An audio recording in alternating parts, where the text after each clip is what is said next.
Subscribe करें और दबाएं बेल आइकन ताकि कोई खबर रह न जाए। और नाज़रीन, हुकूमत पंजाब की जानब से वर्कर्स और लेबर्स के लिए बड़ी खुशखबरी। निगरान वज़ीर पंजाब के हुक्म पर मजदूर की कम से कम उजरत 32,000 रुपये माहाना का नोटिफिकेशन जारी कर दिया गया।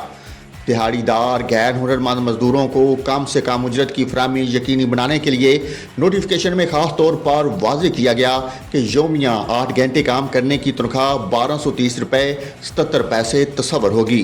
कम से कम उजरत बोर्ड ने मजदूर की कम से कम उजरत 32,000 करने का मसवदा अप्रैल में तजवीज़ और सिफारिशात के लिए भेजा था। 26 अगस्त को वज़ीर पंजाब मोहसिन नकवी ने मजदूरों की कम से कम उजरत 32,000 करने की तजवीज़ कबीना के इजलास में रखने का फैसला दिया। निगरान पंजाब हुकूमत पंजाब भर में तमाम रजिस्टर्ड और लेबर्स और वर्कर्स की ने मजदूरों की तनख्वाह कम से कम 32,000 रुपये माहाना करने की मंजूरी दे दी।